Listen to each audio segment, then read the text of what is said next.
Hello, this is Britjet's PSX Tips, the Aerowinks PSX Boeing 747 desktop simulation.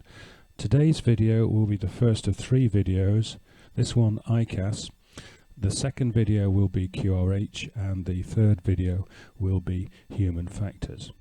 So looking at the ICAS display then, I will be concentrating today on how the ICAS system tells us about non-normal situations in the aircraft system. A bit of technical information for you first. The ICAS has upper and lower displays. Looking at the upper display first, we have three levels of alert messages: warning, caution and advisory, and then we have memo messages. On the lower ICAS we can have engine pop-ups, which will appear for an engine non-normal situation, status messages, and the synoptic displays, which we can pull up from the buttons on the right. Going back to the upper ICAS, warning messages will be red. They will always be at the top of the display. You can't remove them, and of course they will give you an oral warning. Caution messages will be amber, and they will give a beeper when they come off, and they can be cancelled. And advisory messages will not give you a beeper, but they will appear on the display as amber. Now the memo messages will be white, and on the lower ICAS the status messages there will also be white. A couple of buttons to look at here. You have cancel and recall buttons. Now the cancel button is actually a very powerful button. It can change pages if you have multiple pages on the ICAS, and it can blank caution and advisory messages so they don't appear anymore, and that's one of the reasons that it's so powerful. The recall button will re-display those messages, and you'll see the significance of this a little later on. Some more detail then. Warning messages. Always at the top, colour red, can't be cancelled, will set off the appropriate oral warning. That can be silenced by pressing the master cancel button, the red at the top. Below that we have caution messages. They will set off the beeper, which will sound just once, and the master caution can be cancelled by pushing the button. And they require immediate flight crew awareness, and future flight crew action is required, which is likely to be the QRH, of course. Now, caution messages appear on the list chronologically, so they are not necessarily in their importance or the importance that the aircraft system attaches to them. It's important to realize that point. Below caution messages you get advisory messages. They are for flight crew awareness and possible future flight crew action. They are always indented one space, and they don't set off the beeper. The other thing about them is some of them will have a little caret symbol in front of them, and that means that there is nothing that you need to do checklist wise, although you should always consult the QRH to see what the significance of the issue is. And these messages, like the caution messages, are always in chronological order as well. We also have memo messages in white. They are simply reminders of the current state of certain normal conditions for our awareness. They also appear in chronological order, and they can be overwritten by any of the alert messages above. You have the possibility of 11 lines of text on here. If the messages from warning, caution, advisory exceed 11 lines, they will simply overwrite the memo messages and you won't see them at all. And the way to get them back would be to press the cancel button to page through the various displays, and the memo messages will always be at the bottom of the whole list. On the lower ICAS we have status messages. This is a chronological list of faults with the aircraft, and it has to be consulted and checked before you start the engines to make sure the aircraft is safe for flight. Some of these faults may be minor, some can be major and actually prevent dispatch of the aircraft. Now the MEL, or the DDM as it may be called, is a list of all the likely faults that can happen, and it is very clearly laid out in there whether the aircraft can depart with a fault, or if there is a fault, what needs to be done about it by the engineers and the pilots in order to operate the aircraft satisfactorily.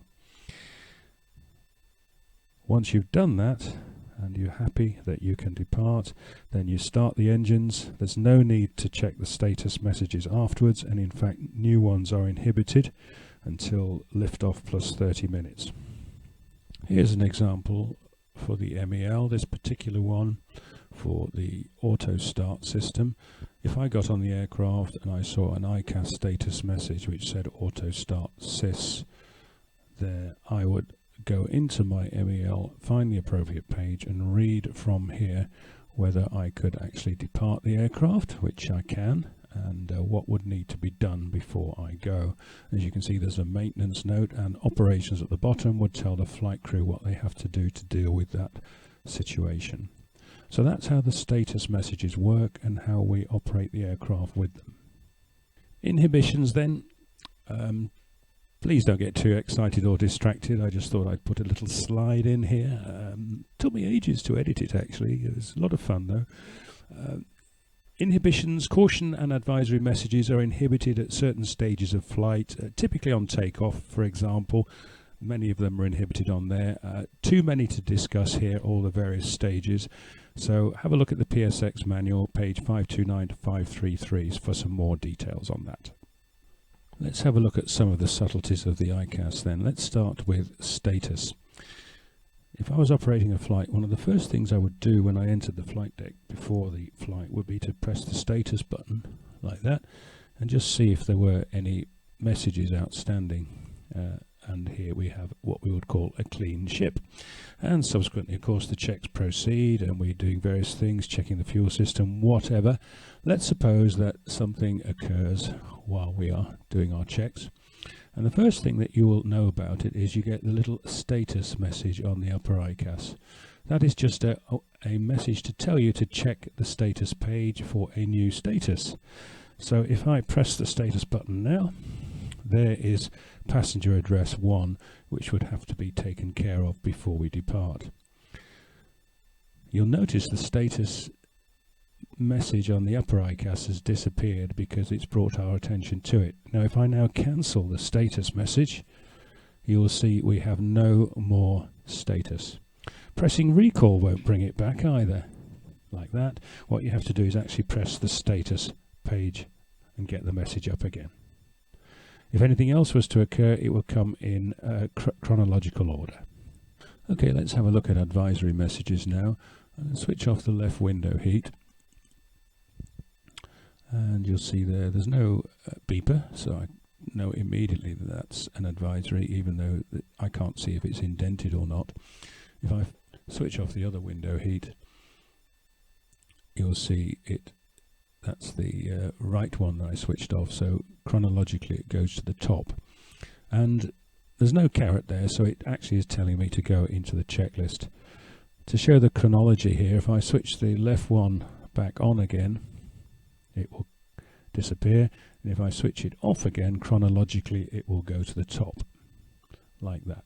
So that's how they work. Now, if we have something else which requires a caret message, such as, for example, one of the yaw dampers here, you get a message like that. So it's still an advisory message, and it's indented with a caret showing that there is no checklist action you can usefully do. And you'll notice on this one we've also got the status pop-up, and because I had the status page open, it has appeared. So that's the advisory messages. Once you've dealt with any items on the ICAS through QRH or otherwise, press the cancel button. This clears the ICAS so that any new message will be immediately obvious, and also a good idea to clear the status as well, like that. The recall button brings everything back on the upper ICAS, and this is why it's pressed as part of the descent checks, like that. Also, I used to press the status button as well, so that would remind me of any defects with the aircraft. So the cancel and recall buttons are quite powerful, and it's important to use them correctly. So I've cancelled those advisories, although they're still there. Now let's look at caution messages. Some that you get will be obvious, like this one, the beeper, and a caret telling you that there is no checklist for that as such, but it's obvious what the problem is. It's at the top, and if I was to press the recall button, you will see that it's above the advisory messages, which are indented, and it will always be at the top of any advisory messages. Now, if something else was to go wrong, like for example if I switch off a couple of fuel pumps, let's watch what happens now. You'll see chronologically it goes to the top. That does not mean that that is necessarily the most important item, it's simply the most recent. So we've blanked our ICAS now and proceeding on course. Let's suppose we get some memo messages, so we might switch the seatbelt signs on like that. We might put the continuing ignition on in turbulence. I'll hit a couple more switches just to give us the effect of, in this case, 4 lines of memo messages, and you'll see they come on in chronological order there. If I press recall now, I get my original alert messages at the top. Okay so far. Now if something else was to go wrong, and what I'll do is fail AC bus 1, which is something I've actually had happen. Let's watch. We get a cascade failure of lots of things which go down the full 11 lines and cover everything else.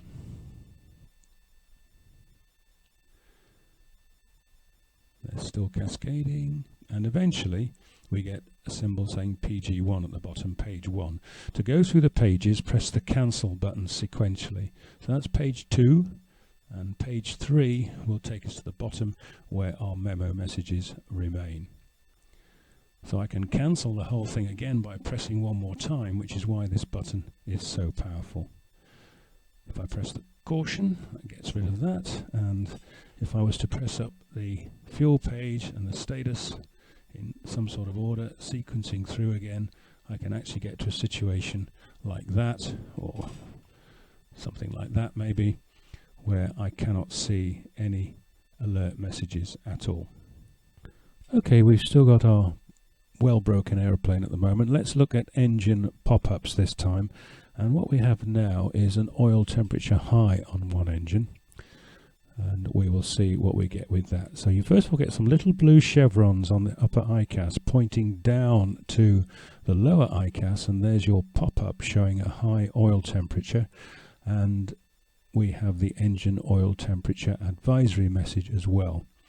So what you would do now is press the engine selection on the synoptics, or on the ICAS, and you've now got the full engine display with the pop-up in the correct place, and you would go through the appropriate checklist to take care of that situation. So that's the pop-up with the little V characters pointing down to bring it to your attention. So we're continuing. Let's assume we are dealing with all the other issues while all this is going on.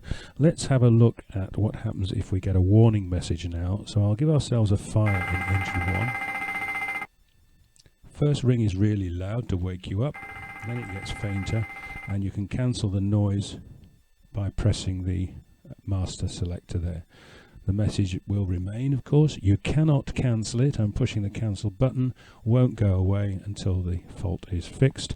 If I press a recall, you'll see it stays at the top of the page 1, and if I go to page 2, it still stays at the top, and so on. So you can't get rid of warning messages. Well, I think this aeroplane is past its sell-by date, so I'm going to take it to Victorville and dump it. That's the end of this video. I hope you enjoyed it. The next one will be the QRH and how we use it in combination with the ICAS. Bye for now.